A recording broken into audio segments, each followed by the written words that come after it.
What's good, YouTube? It's your boy Axel Rose, and I'm really sorry to report, the death of One Stop for Gamers, aka Big Dread, aka Thrush on his controller.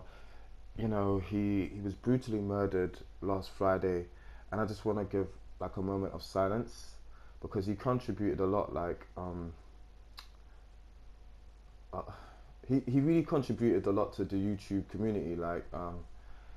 Um, well, I forget right now, but either way, I just wanted to say, just rest in peace, and yeah, go to hell. What's good, YouTube? It's your boy Axel Rose, the Shogun with the slogan. And if you don't know where it's been, you don't know where it's going. I'd just like to give a big shout out to all the subs, everyone that just joined the channel over the weekend. I know that One Stop for Gamers Fricassee was amazing, but real talk, I do not want my channel to be basically based on ethering other YouTubers. You know what I'm saying? We really about this gaming over here.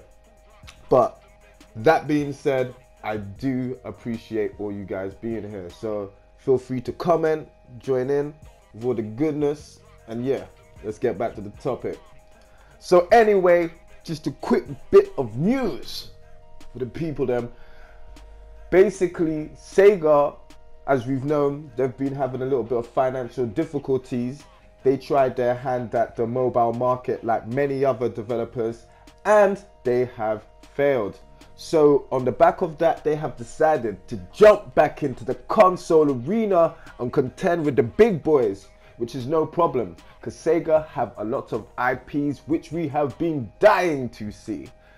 But here's one thing, they're jumping back in exclusively with the PlayStation 4.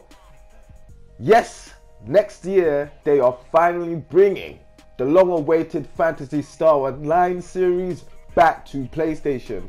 Yes, we know it originally began on the Dreamcast. I'm talking about the online series, not Phantasy Star in general, but Phantasy Star Online began on the Dreamcast, and that was one of the games back in the day that made me say, hey, I'm not gonna lie, baby, I'm not coming round and play some of this PSO, or you can come round while I'm playing it. You know what I'm saying? That was one of the games that first made me realize that, hey, sometimes RPGs are the one.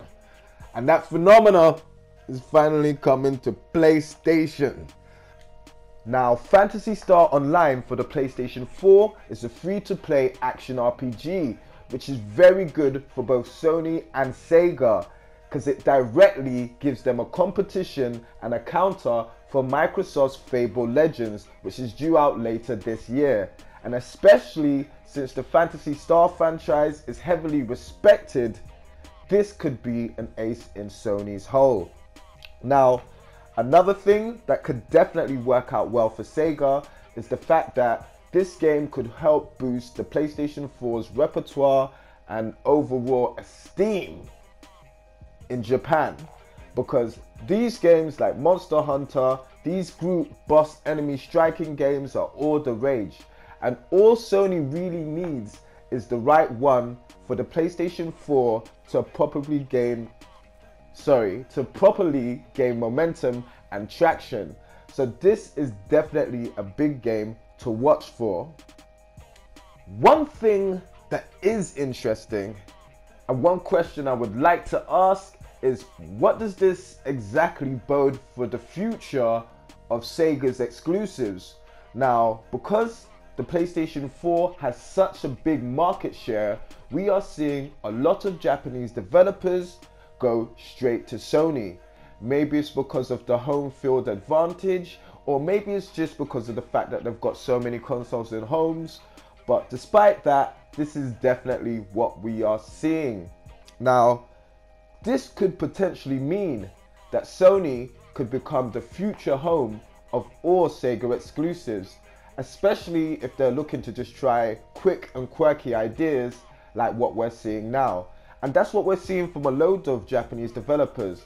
Companies like Namco Bandai are just throwing out titles that they'd usually keep for being back home on the PlayStation 4, and because there's such a rabid hunger for games, seeing a quite nice return.